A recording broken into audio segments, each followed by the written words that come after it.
Run steep, get high. Run flat, stay low. Run the mountain, run the road. Run past the 8 stand to the commode. Oh, run steep, get high. Run flat, stay low. One stream, 2 guys. Mountain Outpost. Now here's your host. Hey, ladies and gentlemen, we're here back for another edition of the pod. I'm your host, Jamil Coury. This is our secret special edition that is not live. MySpace secret. That's what it's called. I don't know, we got to come over the back.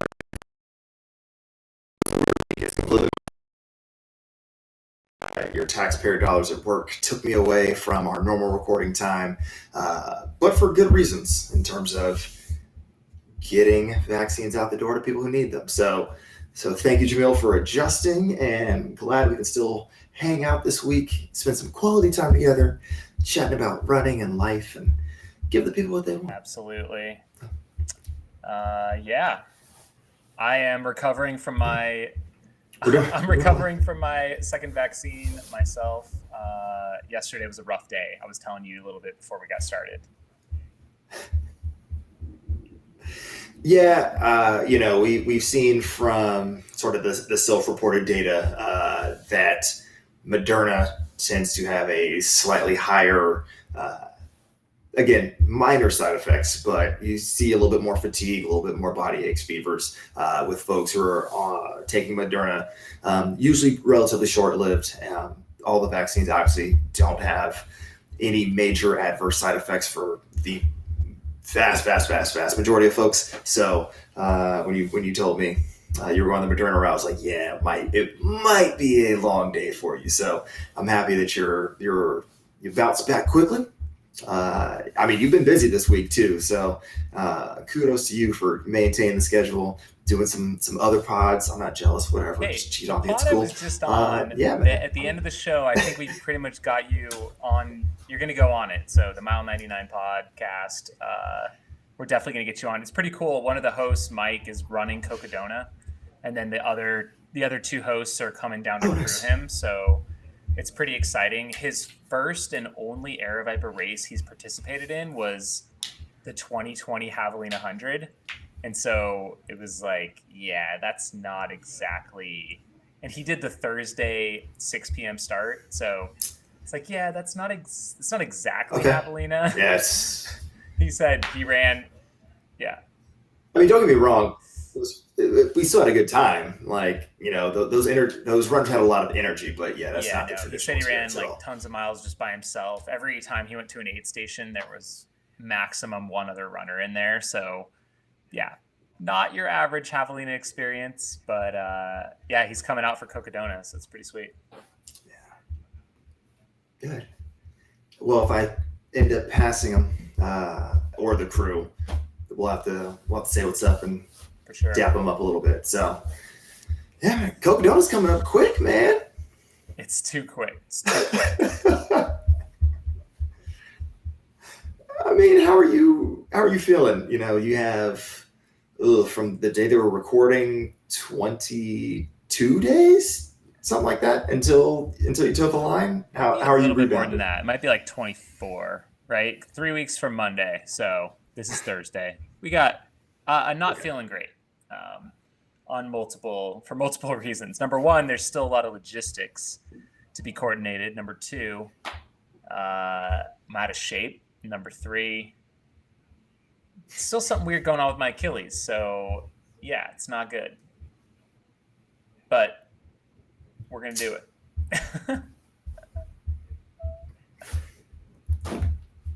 I mean, okay, so obviously the logistics stuff, that'll take care of itself. That's what you have a race directing team for. The media folks will do what they do. And then like for you running, us crew, we'll figure it out. What the hell are you doing with your legs, man? Like, how are we proactively getting ahead of like setting yourself up for success at Training Cocodona? wise or like the niggles wise? Training, Oh, PT, I'm not doing all of any of it. that How stuff. are we? Just decided to just stop running completely. So that's how it's going. Okay. I don't know if I am totally on board with this. Don't get me wrong. As somebody who's signed up to pace you, the slower you move, the easier this is for me. But in a non-self-serving way, I would also prefer that you crush this race. So let's make sure that by the time we check in on the next pod, maybe we're being a little bit more proactive around getting you ready, making sure that the body is functional. Like, help us help you. Let's have the whole pod community come together to keep you accountable. How about that? We'll see what we can do. Yeah, maybe I don't know. I don't know what I need to do. Roll it out, something. There are professionals for this. I don't know what who knows? We'll talk. Oh, okay. Hold on. Wait. You can't just bring a beer to your mouth and not announce what you're drinking tonight. My guy, come on. From Mother Road, one of the classics. I respect it. Haven't cracked it open yet, but I have a Crash Landing Hazy IPA from Oakland United here in the hood. Actually DJ'd there on Easter Sunday. They were doing a chili cook-off for charity, so spent some time with them.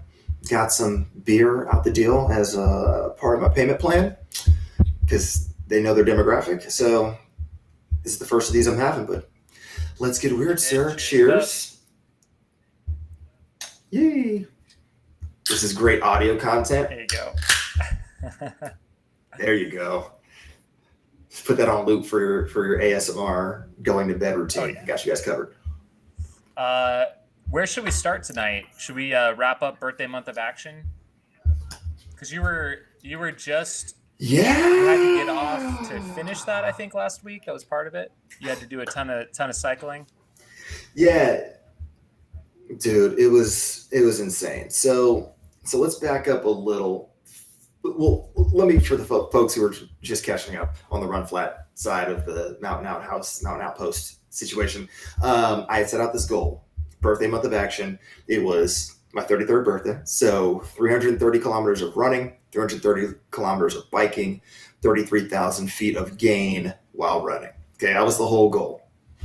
Things got off the rails real early. We had some bad weather. Track season started. So I was coaching. So that lost like 14 extra hours a week that I didn't have access to. So I went back and pulled this up with 10 days to go. So like after the end of March 20th, I had 92 miles of running remaining. I had 17,000 feet of gain remaining.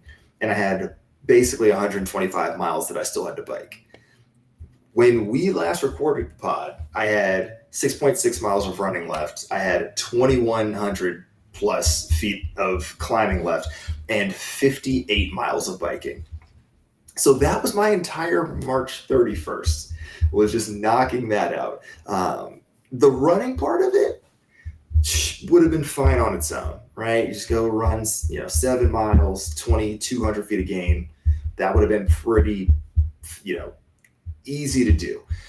Biking 60 miles on top of it was kind of a dumpster fire. Like I shouldn't have left like 30% or whatever of my total biking to the last day. Like that was just poor planning on my part. Like I got too lackadaisical about the whole plan. I also had a very early wake up call because I had to take the missus to the airport. So like my whole sleep cycle was already jacked up. And then it was like, all right, cool. Like morning conference calls. I'm literally just like pulled the stand-up desk right against the Peloton, just like raise it to its top setting so I could be like biking and like on webinars at the same time. Dumpster fire. I did, I think like 37 miles of biking in 2 hours, just like on calls. Had to go to practice. One of the kids rode his bike to practice, and I was like, cool, I'm taking your bike. So I basically just like robbed one of my kids of his bikes so I could like get bonus miles while I was coaching, which is perfect. Then had to go run and went up to Garen Dry Creek to knock out this run. I had a route that I knew I could like relatively power hike and like should be able to run down without completely blowing out my quads, because again, by that point I'd already biked 46 miles or whatever it was. It was also the hottest day of the year at that point, so it was legitimately like over 80 degrees, which is not a thing that happens in the Bay Area. And dude, I was dying. I had like one bottle of water. Quads were already kind of blown out from, all of that biking. I had run the same route like a week and a half earlier, and it's basically a loop, and I was running these 1.5 mile loops like 3 minutes slower than I was the week before. It was jacked up. And then I was going to finish, getting back down to the parking lot, and I was like, all right, let me just get like one extra hill here. Let me just like go down and up real quick, or like there's a way that I can take this straight down, or I can go like up and over a little ridge. And I was just like trying to add on every little thing. I get to the parking lot and there's like one more like small little incline. And I was like, let me just go up this. I came back down because I did not want to stop my watch, realize I was short, and then have to go back out. So I stopped the watch, waited for it to push to Strava. I ran, I don't know, it was like 7.2 miles or something like that. So I was over by 0.5 mile of the goal. And I was over the total elevation gain for the month by 5 feet.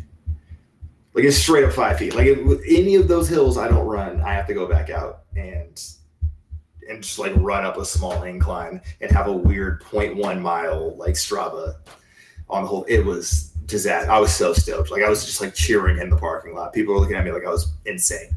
But then I still had to come back and knock out another like 13 or something miles on the bike. I don't even remember at this point. So it was nuts. I came straight home, didn't even eat dinner. I was like, I just want to do this in one push, be finished, and then just like go get dinner. And because there's no way in hell I'm going to cook for myself after all this. So I got it done. Went to the bar and was like, give me the biggest burger you have. And yeah, we knocked it out at the last possible moment. Just got right over the wire with like 3 hours to spare or whatever it was. Finished. Yeah. Something like that. Yeah. It's like, it might've been like 8, but like literally it was, if anything would have gone awry. And there was a moment there after I had done such a large bike section early on where I was like, my hamstring feels a little wonky. Then it would have all fallen apart at that point, but body held it together. I got across the finish line and then did absolutely nothing the next day because I was useless, like absolute garbage. I was at practice, like hobbling around. I might as well have just run a 50K. That's how I felt. But hey, man, goals are goals. We got it done. And yeah, so I'm super ahead on the annual goal for elevation gain now. I think I'm still even on mileage. I basically took all the last week off, partially because I was recovering and then work got crazy. So I did a speed workout today. So it's time for the next goal to get announced. That'll come soon whenever the hell I finish editing vlogs and make it work in the calendar. But speaking of vlogs, we got, I think I have an editor. We're rolling along. So we just need to get those files from you. They're online. I just gotta sweet. Push it. So cool. You're going to get Run Flat vlogs, hopefully of better quality than I normally produce because I only have so much time in the day. I'm forever a broken human being. It's okay. It's not that I don't love you guys. It's just we got a lot of things going on. So, coaching forever, a love and a time suck, but it's good. For sure. Yeah, that's all I got on Bamoa. I think I mentioned it on the last pod that the week of Raised by Rams was my highest ever vertical gain. I've only ever gotten over 10,000 feet in 1 week twice. And the only other time, aside from during Bamoa and Raised by Rams, was when we did Quad Dipsy. And that race alone has like 8,300 feet of climb or something. Like it's something absurd. So that's the only. Nice. Yep. Oh, yeah, by far. Which puts into perspective how crazy in shape I was in 2016, and like that's what I need to aspire to get back to. But yeah, I should have. There are ways that I could have made this goal happen way more sustainably.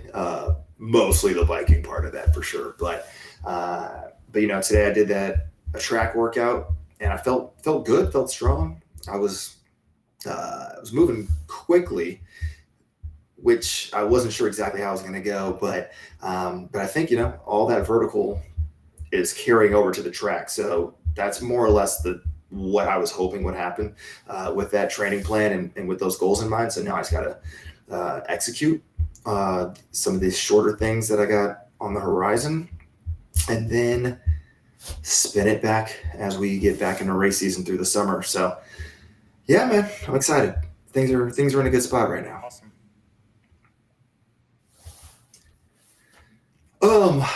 Yeah, which reminds me. So let's dive back to Cocodona real quick. All right, so I'm coming through to pace you, allegedly. I mean, let's be real. I could also just hand you beers out of a car window. You're gonna run with me some, right? It doesn't have to be all at once, but. Okay. We'll see how you act. How about that? See what kind of mood I'm in or something. I was like, oh, he's being ornery. I'll see him in 25 miles. No. So looking through the course map and all of these things, what should I, the non-climber, be prepared for in terms of technicality and expected elevation game if I'm taking you from crew aid station to crew aid station? And I know that you're releasing the video series that's sort of walking through what Cocodona has to offer. So am I supposed to just watch the videos and tell you, hey, these are the sections I'm down for? Help me prepare mentally. You're coming in the next 24 days. Tuesday, was it Tuesday night now? Or is it Tuesday? It's Tuesday afternoon, right? Yeah, Tuesday afternoon. I think I land Tuesday afternoon and I have to drive up, obviously. So that's going to be 30 hours into my race. And I mean, I'm hoping to be closing in on halfway through maybe by then, 100 should be 112 to 120 miles in, I think. It's not quite halfway, but okay.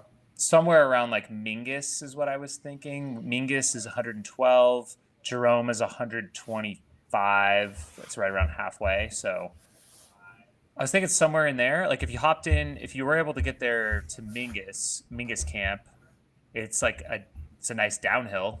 And then, yeah, you just get it going right from there. Woo! And, or, if you hopped in a little bit later, starting from Jerome is a nice downhill into the Verde Valley.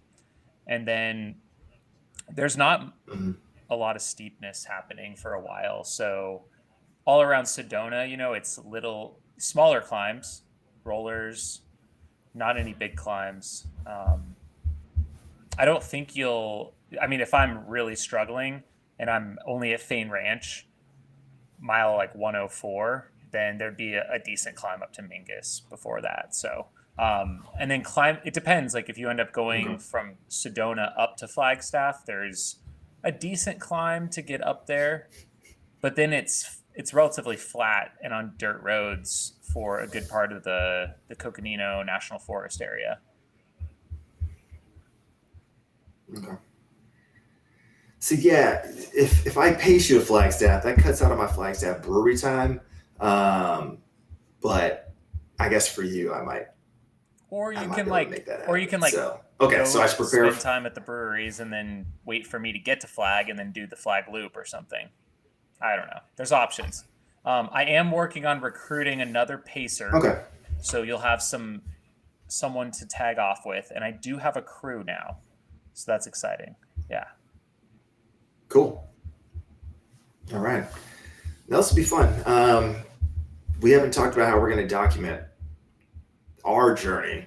We know that we've talked about on the pod around the live component potentially forthcoming, but yeah, we'll have to talk about how we combine our worlds in this Cocodona adventure without you completely tanking your race because you're out there with the camera and film yourself.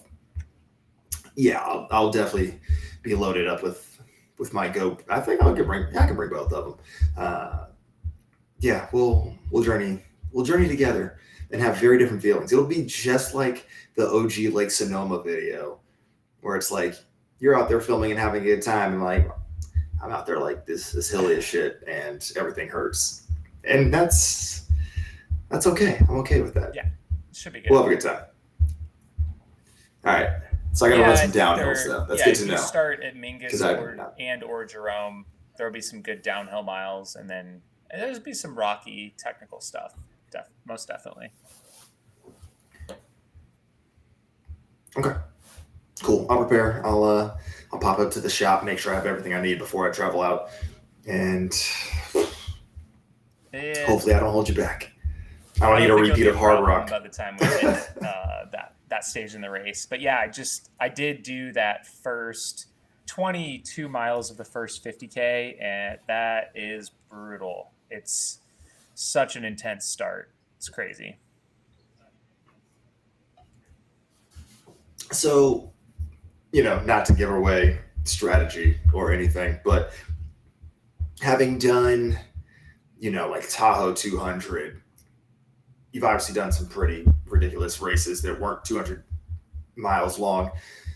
Do you think the aggressiveness of the start of Cocodona will sort of like help people stay within themselves, because they'll be like, oh, this shit's crazy, so like let me just like be more smart about how this goes out, and that will help folks pace? Or do you think it'll flip the other way, where people are like fresh and excited, and then they'll blow themselves up super early? I think it could go either way, and I think those are the two options. Either it's going to slow the field down and help everyone to pace themselves initially, or it's going to be so brutal that people are, if they don't plan properly, it could really put you in a hole right out of the gates on day one, and that would be the worst thing you can do. So, I went out there. I think the high in Phoenix the day I went out on Friday was probably mid 90s, which is like way unseasonably hot here. I mean, I think we might have already hit triple digits or something, but I think temperature's supposed to come back down the next couple weeks. So if we see more normal temperatures in Phoenix, mid 80s, mid to low 80s, that means that it won't be too bad. And then if the creek dries up too, it just means you're going to have to carry a lot of water. I drank 150 ounces of water in 7.5 hours out there. It's a lot of freaking water. So, okay. Let's put a pack on the front, pack on the back. Yeah, too. I mean, if it's that like, same kind of a day, and we find out that creek is dried up, like I'll probably carry 5 liters of water, no joke. Like a gallon plus a bonus liter just for safety from Cottonwood, from mile 11. Because I don't want to run out. I don't want to be in a hole the first from the get-go. So, and yeah, water weighs a lot, but what is it worth? I mean, to have a good experience, keep yourself moving, and it, as you drink it, it goes away. So it's, rather have it than not. Yeah. Yeah, I feel like I vaguely remember when I paced you at Tahoe, there was that one stream we got to, and you're like, I'm just going to roll around in this for 3 minutes, and like, we got to do what we got to do. And I was like, sure, because I'm out of water and I'm not going to drink this. And we just like suffered together too. Yeah, when I eventually left you. And there were some big stretches at Tahoe as well. I mean, 20 plus mile stretches, and I ran out of water multiple times at Tahoe. I didn't carry quite that much water, but I wish I would have carried a filter. I don't even know why I didn't. That seems stupid in hindsight. I think everyone that runs Cocodona should have one of these filter bottles, something you can screw onto the cap of your water bottle. You can fill up your water bottle, you can drink from it, and it filters it. There are streams out there, and you never know when you're going to need it. Yeah. Sweet. Cool. Yeah, no, I'm sure we'll delve into it more so as the the race approaches, and we do our official, unofficial race preview. We touched on some entrants. We know things will always be changing, but we can delve into specific course dynamics and who's going to be out there and who to watch, because there will be a live stream. Yeah, we're planning on a live stream, and we do have a volunteer page built out. So we are looking for people to be at an aid station and to give us, help with the camera feed coming into the studio. We're still looking for commentators. We're still looking for an entire team. So if you're interested, please reach out and help us cover this thing. So lots of race credits involved, and be part of something awesome. Absolutely. Yeah, no, it's a blast commentating or assisting, just to see, the small part that you hold become this larger apparatus. So if you're in the area, make it happen. Full stop. Full endorsement. Green check mark. I don't know. I'm out of It's official. Speaking of other official things, we got to talk about Leicester really quick. Oh yeah, how did it go? Because I totally failed, because that Friday I did 7,700 feet of climb. Yeah, no, you really boned it. So if you missed this on my Instagram page, and this has been a long time coming since like the first virtual challenges that Aravaipa did. I was like, when are we going to get Leicester? When are we going to get Leicester? Aravaipa Virtual never released Leicester, never consulted me on it. So I was like, I'm going to do it myself. So Leicester was the opportunity for folks, especially like in your heartland of America. I guess some areas in New Zealand got really hype on this.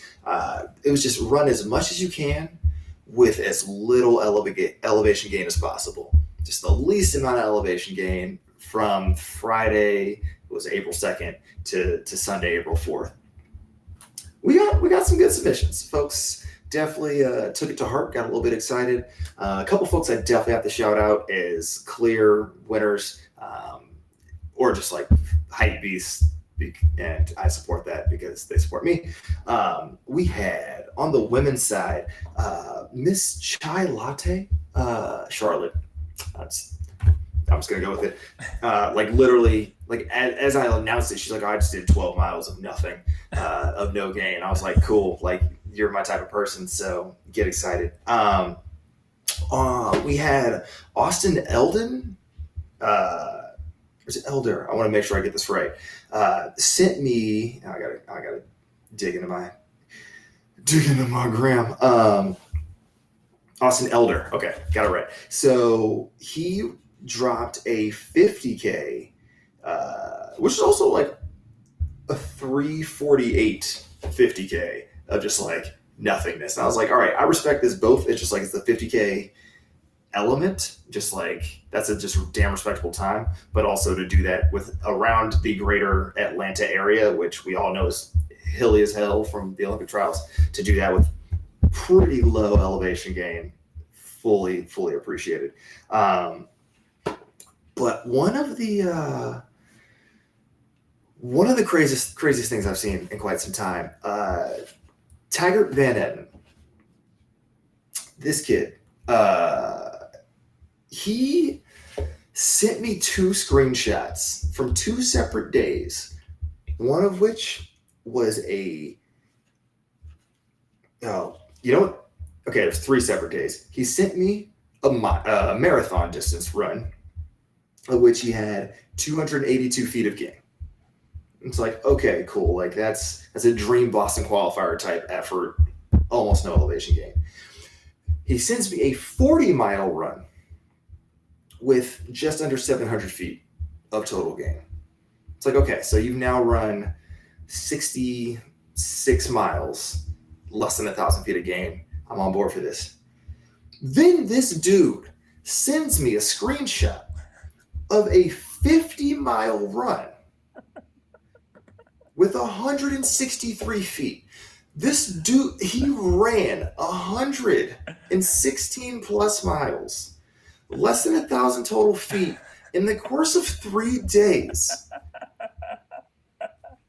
What Yeah, I man. was. Yeah, it's Tiger. It messed me up. It's Tiger Van Etten, man. Come on, household name these days. Get with the program.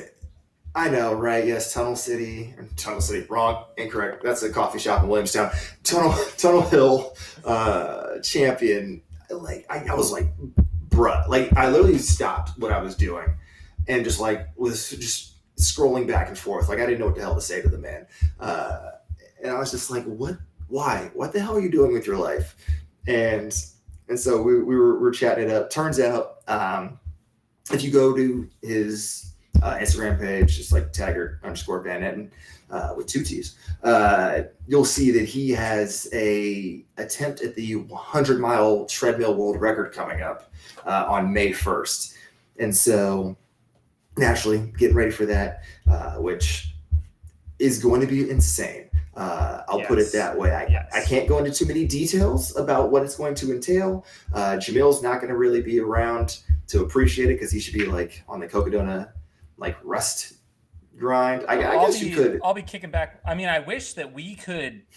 I wish. Well, I wish we could be there to commentate in person, but B, like I wish we could just commentate and stream the whole thing because if it wasn't Cocodona 2 days later, I would totally offer to do that where we have feeds and we just commentate this whole thing because I mean what he's doing I think is unprecedented with the training he's putting in, his dedication and focus is like nothing I've ever seen in the sport.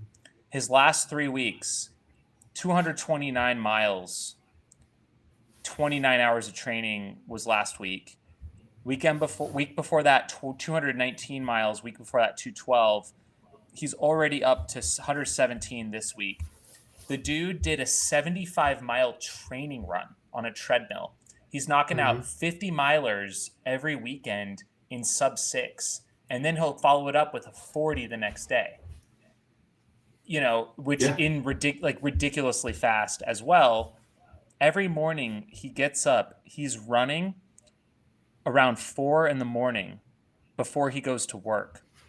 So he's like, today 4:02. Actually, well, that was his afternoon run, which was also 12 miles, but 4:40 a.m., 18 miles. Then he does 12 more at 4 p.m. Probably right after work. Pretty much 4:41 a.m. every day. He has on spring break last week, so he didn't, start a little later, but he's like 8 a.m. But pretty much like he's up 4 a.m. for his like morning 17, 18 miles before work every day. Yeah. I mean, of the 3 runs that I mentioned, the slowest one was the marathon at 7:11 pace. The 40 miler and the 50 miler were both sub 7 comfortably. So yeah, he's gonna take a fair swing at that. Yeah, I mean, treadmill 100 miler. We just saw Mario Mendoza, who, by the way, previously set the 100K world record on the treadmill and the 50K on the treadmill world record. But like, this is a whole. I don't think Mario Mendoza is doing 40 and 50 mile training runs every freaking weekend and a 75-mile training run on a treadmill to get ready for the 100-mile treadmill. Like, no offense. Or I don't think Zach Bitter was doing that before his attempt. So, and some people, they're skeptical on Twitter, of course, because I retweeted his last week of training and I was like, nothing to see here. And, people are like, oh, he's gonna blow up. He's gonna run himself to the ground. We'll just have to see. My brother had some insights, but hey, May 1st is coming up, so it's going to be fun. Mm-hmm. Apparently, it's going to be live. He already said he's going to live stream it on Twitch, I guess. Or I offered to help, and then he's actually doing it at a pub, which I think is great in Illinois. Like, so classic. Love it. Yeah, we talked about a couple, just like being back and forth about a couple of other things that he was thinking about as a part of the larger experience. And I gave him some suggestions that might have pulled inspiration from the old WWE classic wrestling superstars. So that's all I'm gonna say. If it happens, it happens. But no, it's gonna be insane. That's gonna be prime viewing. It's also the same weekend as the Kansas City qualifier. So we're going to have crazy track races live online. We're going to have a treadmill 100-mile world record attempt live online. Like, if you're a running fan, well, it's going to be a great weekend to be also alive. the last 24-hour qualifier for Worlds. My brother's going. Oh, yeah. My brother is going to that race in North Carolina to defend his spot. And my brother's been training really well too. He's putting in really consistent miles. Not quite Taggart level, but pretty amazing still. Yeah, no, your brother's been tearing it up just from like the Strava component that I've seen. Like super consistent. So consistent, yeah. Which is what we've come to expect. Mr. I'm gonna crush Black Canyon and then just like continue run the next day like nothing happened. Yeah. All right, cool. So that's Leicester. I want to shout out everybody who supported and hit the hashtag up. We didn't set this up at all. Like, nobody knew this was coming. I think some people actually thought it was a April Fool's Day prank. No, I told you, if you get on board and crush it, you get a shout out on the pod. So shout out to you guys. Next year you can prepare to just run. Yeah, maybe it'll be more of a thing next year. We clearly dropped the ball this year. I think it can be. Listen, Aravaipa doesn't pride itself on the long flat race as much. Even ATY still has that weird 80 feet of gain every loop. So we just need to put Nick more in charge of stuff, and it'll probably happen. So, or put you more in charge of stuff.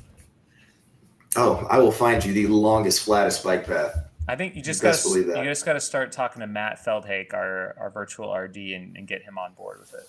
I'm sure he's from I think he's from the Midwest as well. I think Illinois. So yeah, you also at home can yell at him in our Discord channel. Yeah, that's right. Discord. That's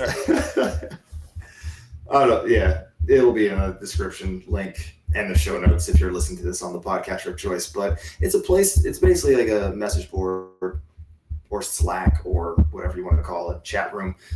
Just hit us up. You can tag at us. You can talk to other fans of ultra running or the pod or anything else that we do in the greater run steep, run flat Aravaipa space. One of these days, I'm just going to hang out in like the voice chat and just see who shows up and just rap with folks. So the voice you might see us hang out. The voice chat would be a good one. I think they have a new feature I need to set up. But yeah. Oh, cool. So details forthcoming. Many ways to get in touch with us. All right, should we run through some news before we get to Q&A that was submitted? Yeah, let's do it. All right, cool. So I'll just run flat news first, and then we'll turn our attention to the mountain glory. So I previewed last week on the show there was going to be a big week of track meets. That definitely was the case. We had the new Hayward Field outside of the University of Oregon up in Eugene. That launched. You can see a whole beautiful tour of it on YouTube. It's too nice.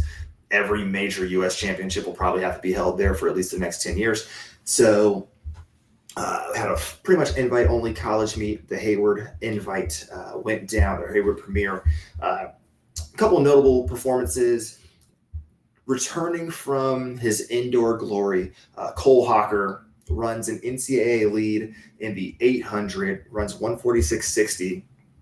Also runs an NCAA lead in the 1500, runs 338.99. So this, freshman in college has a legitimate chance of not only winning one, if not two, titles at the NCAA level this year, but with the Olympic trials being shortly after, also at Hayward Field, there's a real possibility that this kid's going to make the team. Probably in the 800, but honestly, the world is his oyster. He can kind of shoot a shot.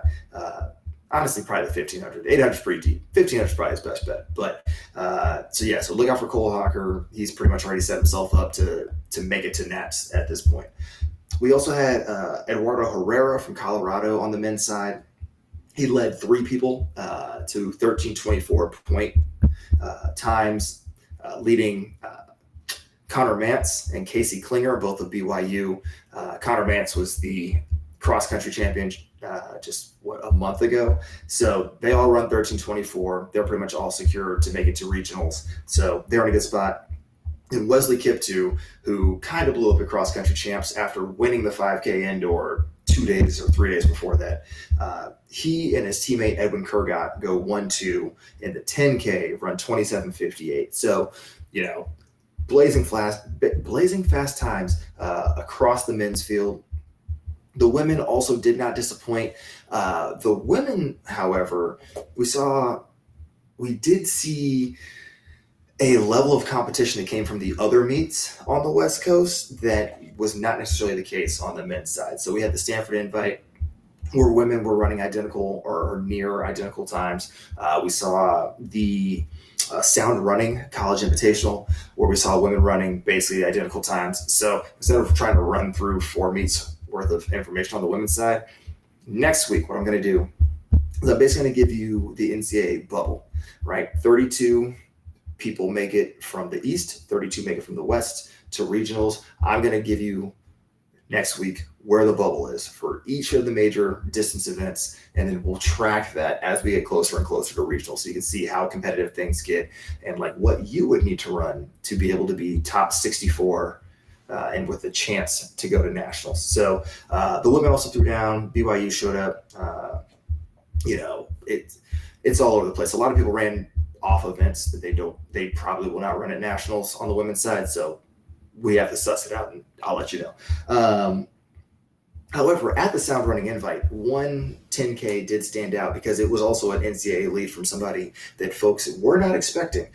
So Grace Forbes of Rice down in Texas ran 32:24 in the 10K. Again, the 10K is not a race you want to have to run more than you have to in a college track season. So she knocked out a time. She ended up winning her race by like 35 seconds or something. So she's in a good spot. So that was a big one from Southern California. If you want to see the stuff from Sound Running, they did the entire stream on Instagram, which is different. People have different feelings about it, but you can track pretty much everything on their IG. We have to come back to Sound Running. I sent Jamil a very interesting text on Saturday night that we got to come back to. So I don't know if he remembers this, but it did happen. So we'll come back to the Sound Running College Invite. I was very tired when I got that. I don't really know what I was looking at. I think I was half asleep. I'm not really sure. I got you. I remember because I sent it to you so that I did not forget for this moment. Exactly. So at the Pepsi Florida Relays big sprint race, or big sprint meet, I should say, we had Twanisha Tammy, I think is her name. She was the first of 3 folks who basically went 1-3-4 on the NCAA leaderboard for the 100. Runs an 11:08. So the women are coming around in the sprints for sure. That East is looking pretty dominant on the sprint side at the moment. We'll see if the Texas folks, the USCs of the world, can catch up. But it looks like some sprint champions on both the men's and women's side are coming from the East. Had some pro stuff.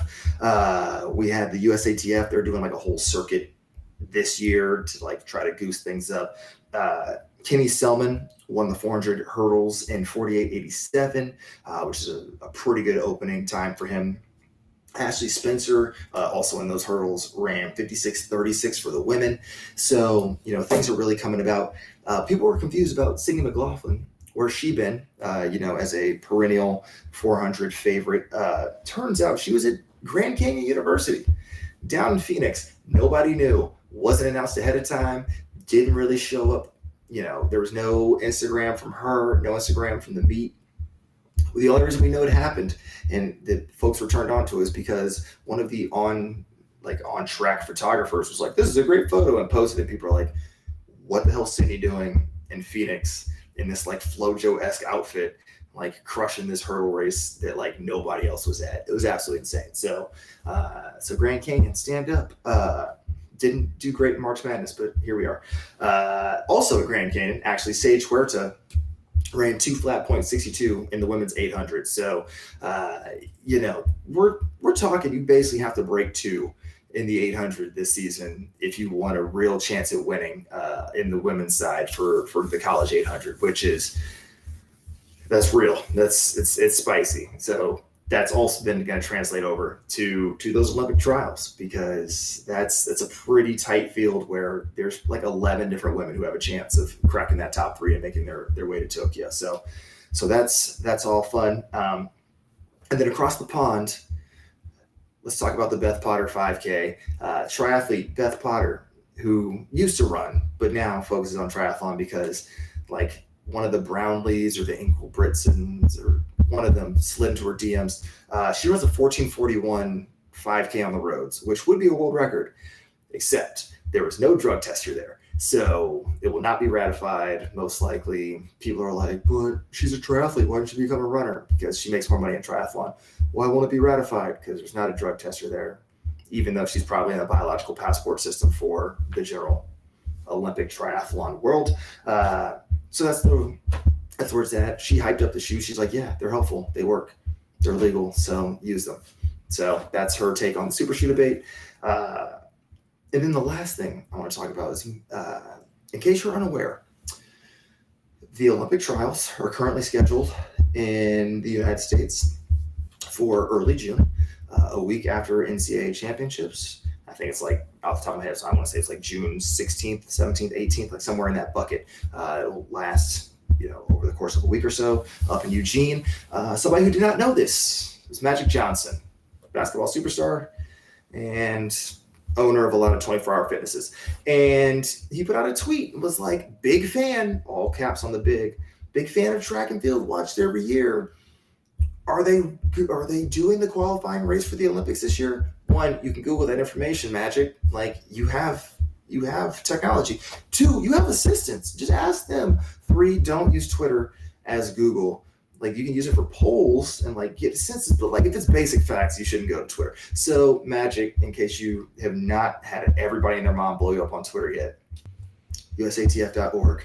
They're hyping it up. Tickets are not on sale. I actually think the dude who runs USATF tweeted at him like, you could be our special guest, which is nuts because I have a flight up there and I can't get tickets yet because they're not on sale because they haven't announced that they have spectators yet. So if Magic Johnson gets to be an ignoramus on Twitter and gets to go watch this live, but I can't buy tickets, well, that's usually how the world works, and I should just get used to people in power positions getting things. But I want to go too. We need to apply for help me help you. I legit thought about that when I saw this tweet. I was like, this might be the time where we do it, and they're gonna be like, who the hell is this guy? And it's gonna be just like when we did Chasing Walmsley and then ended up getting our interview with Walmsley while he was like hanging out at the US Olympic trials. That'll be our best shot. That's how we can get close to it. I don't even need to be on the track. I just want to hang out in the stands in the New Hayward Field, watch some people. I've never been to Portland. Maybe I'll run some trails, while I'm like in the Eugene area, and then go back down to Portland for breweries because, let's be real, I'm on brand. And yeah, that's Run Flat news. But things happen in the Run Steep world that will be touched upon on Outhouse News. But is there anything you want to highlight, my good sir? Yeah. I mean, I think the biggest story is the Arizona Trail and what Joe McConaughey did. He was going for the Arizona Trail FKT, was shooting for 11 and a half days. If you guys want to see, I've been shouting it out on definitely on the news show, but if you want to see a day-by-day breakdown pilot field on YouTube, go check them out. They put out some daily episodes on the Arizona Trail. My history with the Arizona Trail, I thru-hiked it in 2008 and also supported my friend Michael Versteeg, who had the previous supported record even up until a couple days ago. So that's the record that String Bean broke, was Versteeg's supported record, but 2 guys have since broken the supported record while going unsupported. One was Jeff Garmire, and the other, I forget the name, and I'm so sorry, but you'll have to check it out on the Outhouse News this week. But I think he took over a day off the record when he got to.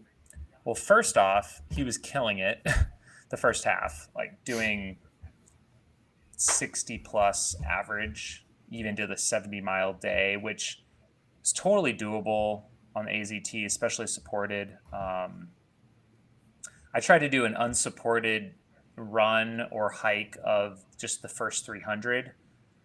And I think it was like, this was like 2011 maybe. And I think I did like 65 miles in under 24 hours with like a full pack and everything. So,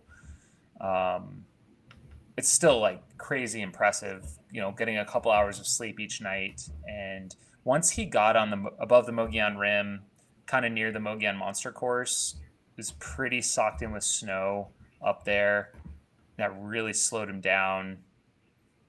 And then when he got above the Grand Canyon, it's pretty much got stopped in his tracks. And that's about what I expected to happen. I think like a mid-March start, late March start is pretty risky unless it's a really, really dry year. Like there's going to be significant snow on the Kaibab Plateau. You're 9,000 feet up there, and you're just going to be post-holing for a really long time. And that's exactly what happened, to the point that, I mean, he was just in shorts and, he's dropping through up to his knees, and just the top layer turns to ice, and it's basically just shredding your legs. He was bleeding. Him and his pacer were just bleeding everywhere. It's just kind of a disaster. Yeah. He actually quit. He quit with 70 miles to go. The other thing that is risky too is the North Rim Road is closed until mid-May usually. So even getting support, somehow they got onto the Rim Road, and I guess we're close enough for the crew to come in and pick them up. But it can be dicey up there for sure. So I don't know. If you start too early, you can get you have the snow issue, and you have you can still get snowstorms as well through some of these mountain ranges. The later you start, the more chance of really hot days in the desert. So it's really a mix, and you got to balance all that. But it did, once he set the record, 13 days, 4 hours, I believe is what it is, maybe 5 hours. It's like first person to break 2 weeks. It made me think that it kind of re-inspired me to want to go back and to give it a shot and to actually run it supported. So that, I think, is going to be in my future in the next couple of years. Oh, it's going to be Slam to the Dam part, like the 5th edition. No, it's just added on. Not even Slam. It's just its own thing. I think it's, hopefully it's a post Barkley 5-loop finish. It's a post Cocodona finish. Yeah, and it's tough to say. I know some people have set their records in the fall. Some people have set their records in the spring. I feel like I'm more of a springtime AZT guy, but we'll just have to see how it works out. But that's always Barkley, so it's tough to say. Not to say it couldn't be done post Barkley. I mean, I'm giving Cocodona a whirl, so we'll see. Yeah, you're giving Cocodona a whirl on a half-functional Achilles at the moment. So again, let's be smart about how you layer these efforts together. All right, but yeah, cool. I'm down. Just give me some lead time so I can train. I mean, I think that's gonna be a lot of it's probably like a couple years out, maybe, but we don't want to wait too long. We want to give it a shot.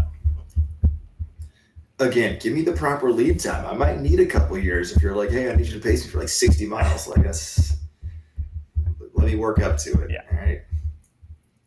That'll be exciting. And then we got a shout out. Go ahead. For it. I was going to say, while we're talking about FKTs, I feel like we have to shout out Coury Woltering for knocking out. That's the upside of the delayed recording time, is that we saw that he was able to finish his FKT in 13. Oh, what are the specifics? 5 days. 5 days, 3 hours. Something like that. Yeah, it is 349 miles, 127 hours and 22 minutes. You can do the math on that. Over the, was it Pinhoti? Alabama and Georgia. So shout out to him. He's just like on a crusher. It feels like, you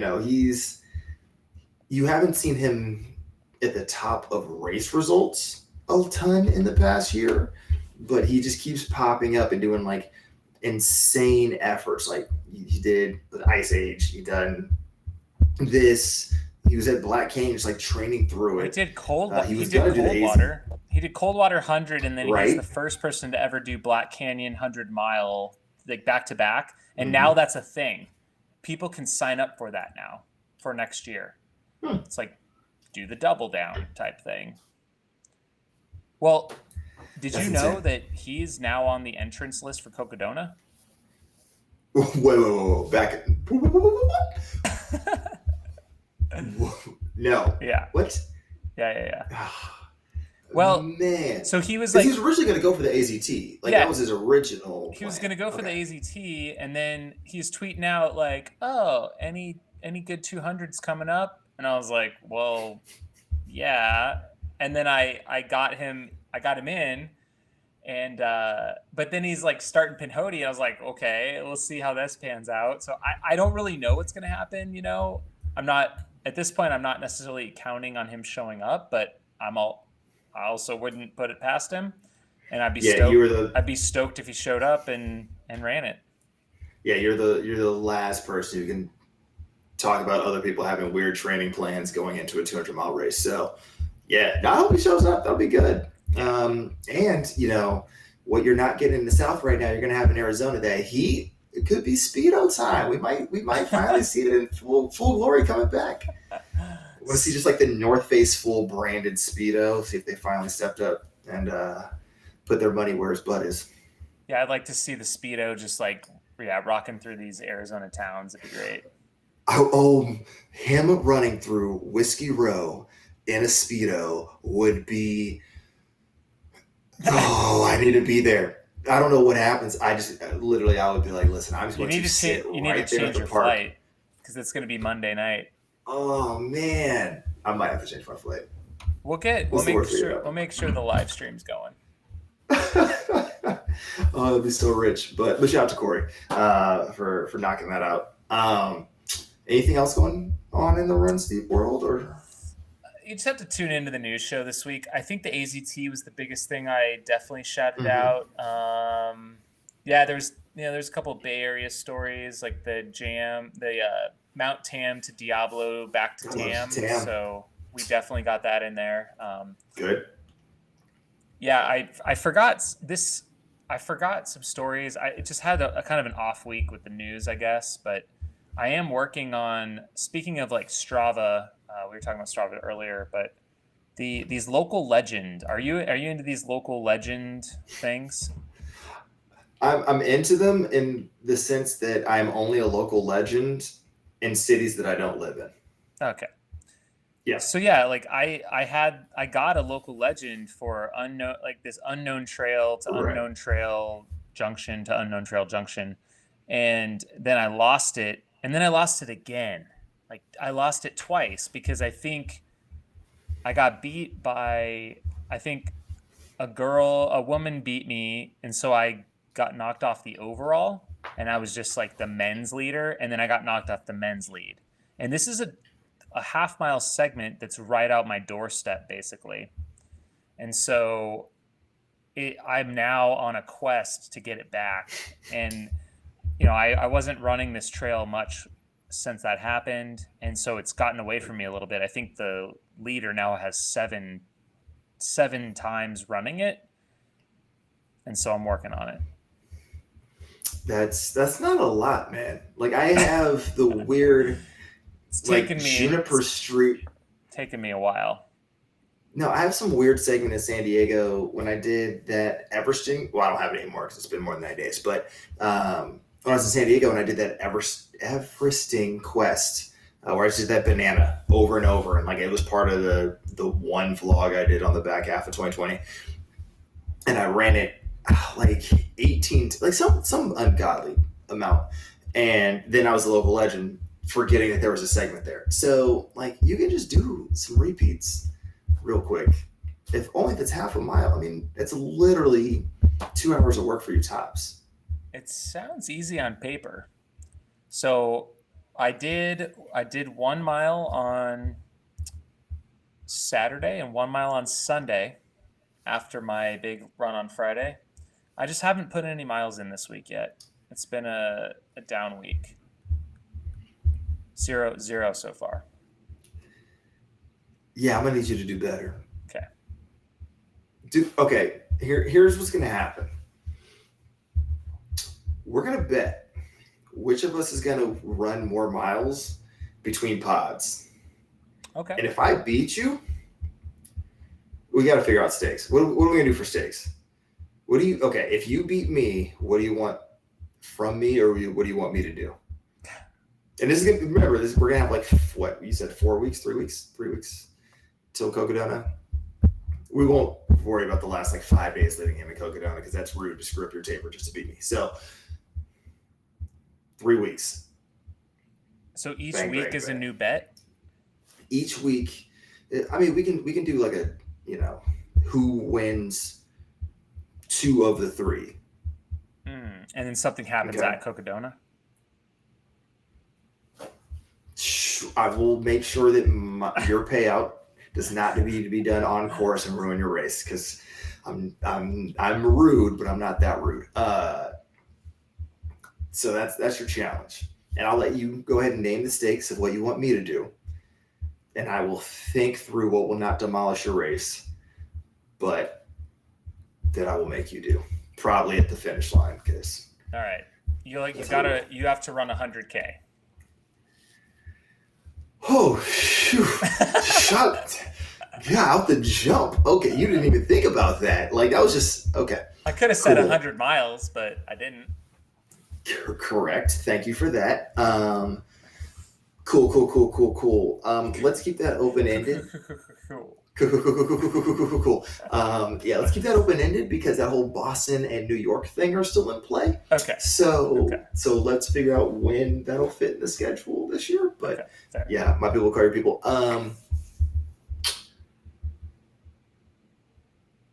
If I beat you 2 out of these 3 weeks,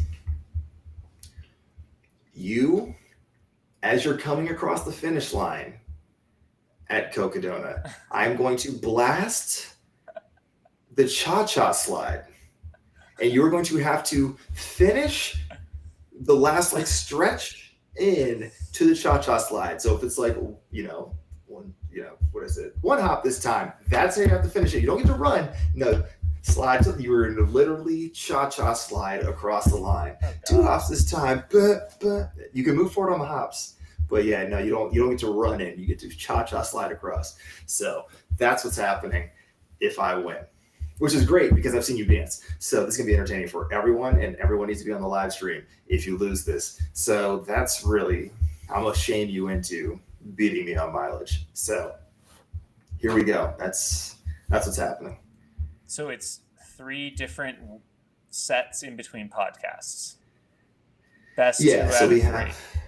Correct. So I guess we have Friday to Tuesday. So that was going to be a weird one.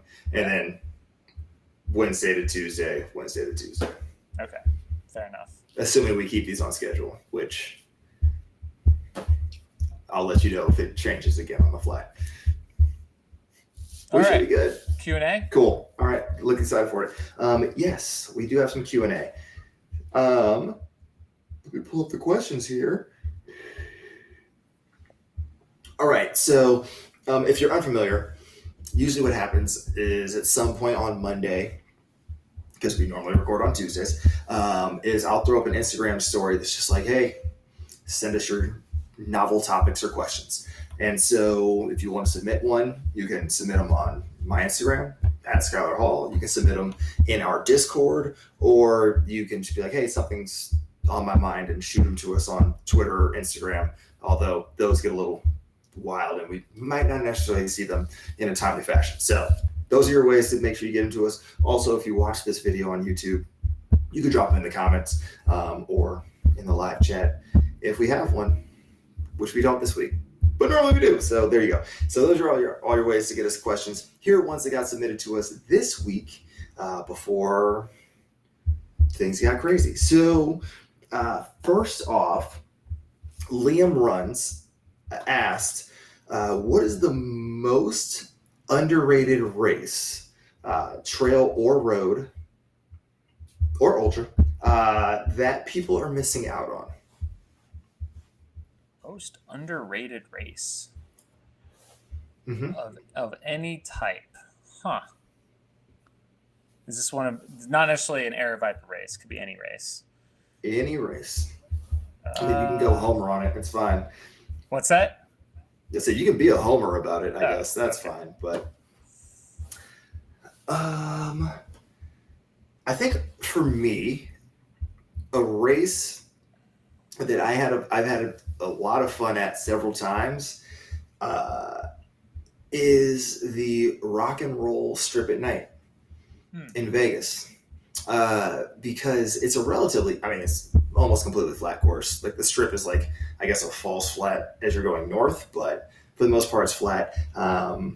Very good wind. But what's crazy is seeing the strip completely lit up at night as you're running through the street, like plays mind games with you because the buildings are so tall that you're like, oh, I can see the stratosphere from here. The stratosphere is like 1.5 miles away. So it just like keeps playing with you, and just like watching people get demoralized as you're passing them is one of my favorite things to do. Also, it's a nighttime race, so you get to just tear up a brunch in Vegas, which is always great, especially if you know which buffets to go to. The Rio buffet is the one to go to, and then you just like, hey, if I don't care about my time, you had a great time at the buffet. And then you're just like super carbo loaded or seafood loaded or whatever, and can just enjoy life through the finish. Only the half marathon though. The marathon courses are always weird. I do not recommend running the marathon, but the half marathon, that one's a treat. So if they bring that race back anytime soon, I would say that is an underrated race to hop into. Only thing I could think of is like underrated to me means like, I don't know, potentially off the radar, like man against horse race, maybe. I don't know. That's a good one. Like it's great. It's old school. It's classic. They'll only have like 20. I don't even know, like 25 people running the 50 miler. It's like can't even find something like that. It seems like anymore. Yeah. So yeah, I would check that one out. Right here in Prescott, Arizona. Sweet. Yeah, that one's a weird one to spectate because you're just like, I'm just hanging out on a ranch and waiting for somebody to finish, and yeah, it's low key. It's a good time, but you still get to go to Whiskey Row. So, and now it's mile 104 on the Cocodona course. Dude, it's gonna be so legit. Do you remember after Whiskey Basin the first year where we went out on Whiskey Row? And I got in that dance battle. Do you recall? Because I couldn't squat. Because I just run, 55 miles for the first time ever. And then got in a dance battle. Was like, I can do none of my moves here. My ego is just taking it. That was a good night. I'm going to leave it at that. All right. Another question. Oh, we've gotten into some weird times. Run Mike D asked, why don't sponsors equip their runners with decent mics for interviews? That is the question. They would be smart to do that. Probably good cameras as well. Somebody mentioned this on a podcast recently. I can't remember exactly who it was or what podcast it was, so I would like to give credit where credit is due, but I don't have it on this one. But they were talking about how athletes should write into their contracts, and this is more for like road track folks, but I would imagine ultra world could do this as well, to write into their contracts like, hey, let me just get, in the same way that you get a stipend for PT or strength training or like working with particular coaches, can I just get like a media person, or like, can I get this equipment to be able to do these types of media avails, especially in this virtual world where like you don't need to be in the same proximity to do an interview. I think that that should just be standard issue. Like all athletes who are in contract negotiations be like, hey, let me get $500 to get a studio set up, on the cheap to do podcasts, or let me get, if you're, high profile and like have a YouTube presence, like let me get, a stipend. A GoPro. Yeah, like a GoPro, and like maybe even if you are elite enough, like a way to pay somebody to do the editing for me, so I don't also pull. I mean, we just saw Morgan McDonald a couple weeks ago put up a video and say like, hey, I'm having a great time doing this, but like this takes a lot of time and I'm still a professional athlete, so like I won't be doing weekly videos anymore. So Seriously? I think yeah. He's like, I still want them to be the same quality, but I just can't do them weekly. So I'm waiting for more athletes to build their brands and just put this into standard contracts. I mean, we have a bunch of super agents who probably can work this for the top folks, but it's about time that a very little amount of money from these brands goes to athletes just to do social media, podcasting, YouTube, all those elements, because the return on an hour-long podcast or YouTube stream where they see that logo is probably better than the 3 photos somebody gets from the finish line for a race. So I think it's worthwhile. Interesting conversation. Yeah, that could be a new way of doing it. Yeah, you would think brands like, well, who sponsors Morgan McDonald, yeah. Under Armour. Under Armour, and then what team is he on? Team Boss, which is made up of like multiple different types of athletes who run different events, but are also from different shoe companies. Gotcha. And shoe companies basically like run the road and track world, and apparel companies are inherently, I guess, like secondary. So it's really on Under Armour, I guess, if we're talking about Morgan specifically, and he might be able to work that into his contract retroactively. But I don't know. It's a weird thing. Like you think about, Spencer Brown, the athlete special, like gets signed by the Brooks Beasts, and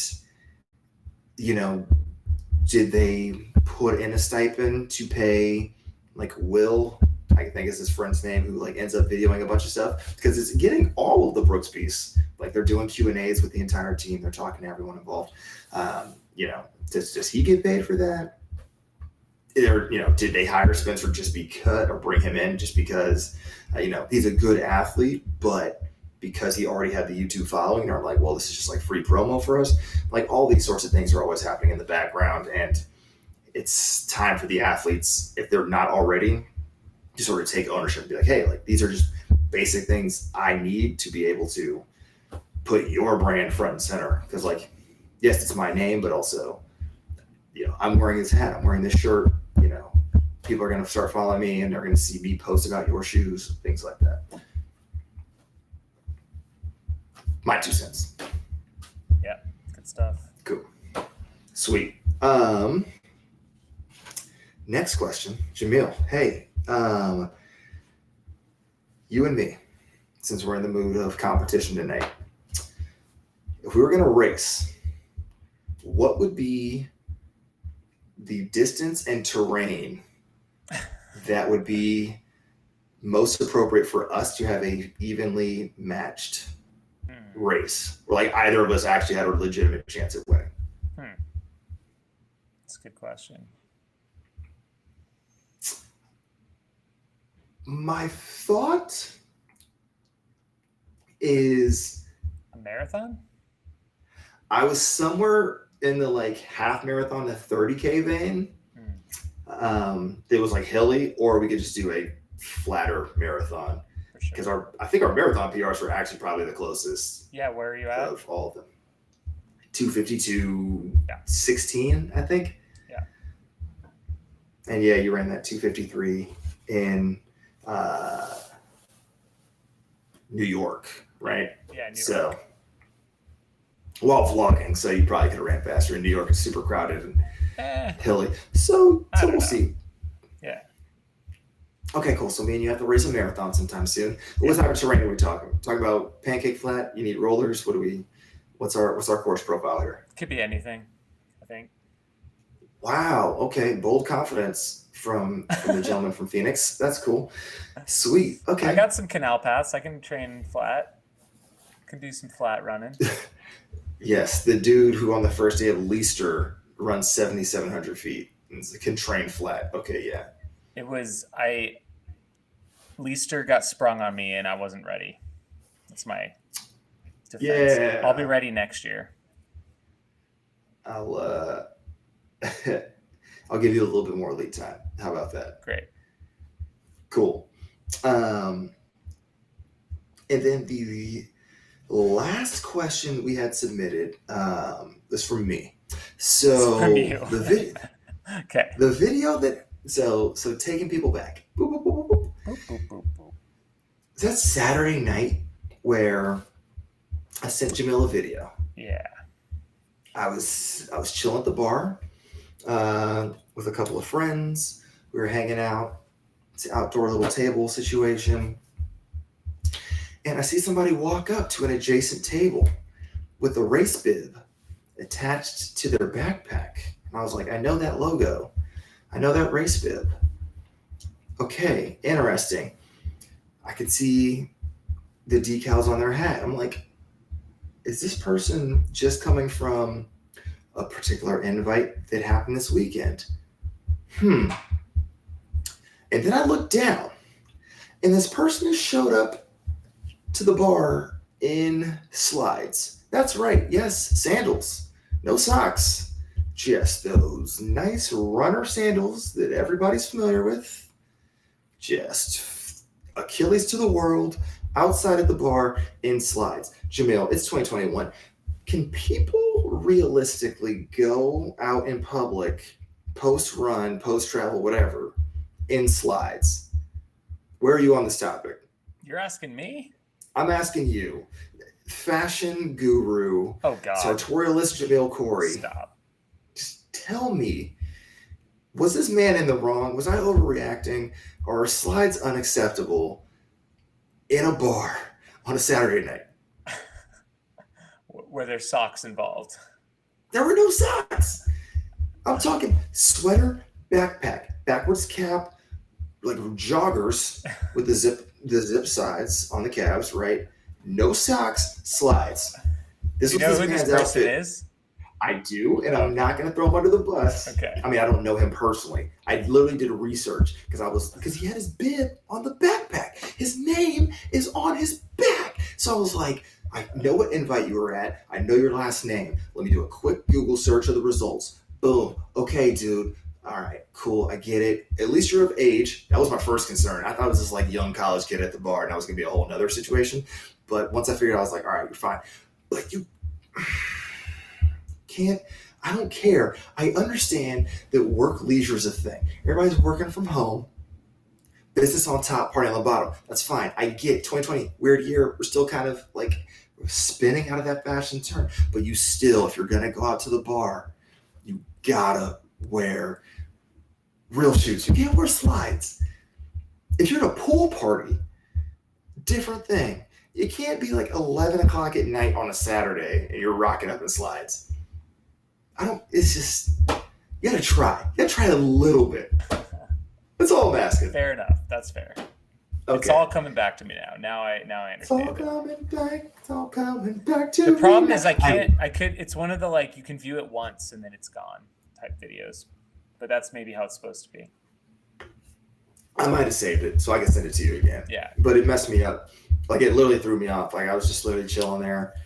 And I was like, I was with people who don't run. And I was like, this is not a reflection of me and my community. Don't put that on me. I don't know this guy.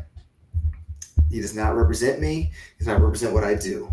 So yeah, that was a bummer. That was a real bummer. So moral of the story is put closed-toed shoes on if you're going to the bar. It's just safer too. Like once things get popping off again, dance floors or walks to the bathroom, both dangerous places. So wash some toes. Glassware is getting dropped on your feet. Yes. Just don't risk it.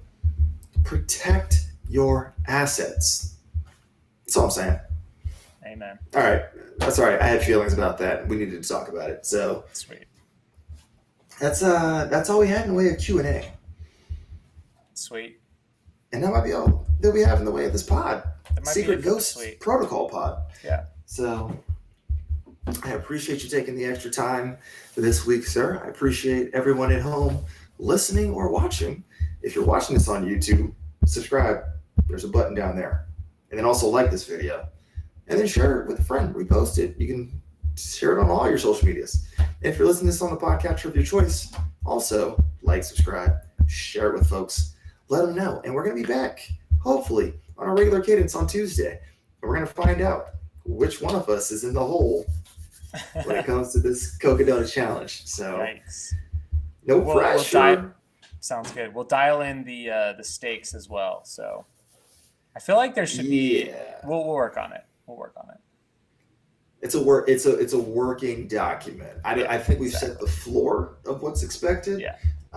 If I have to fly to Arizona with a full speaker set to blast the cha-cha slide in the middle of this downtown square, I will do it. I'll be sure to finish at 3 a.m. when it's like quiet hour. Yeah, listen, if you think that as a DJ I've never violated a quiet hour, you lost your damn mind. It's basically in the job description to violate. Sound orders. Let me make it very clear. That's all we're violating here. You made it weird. Phrasing is still a thing. Okay. All right. Fair enough. Cool. Thanks, everyone. We'll catch you next week. Make smart choices. Have a good one, guys.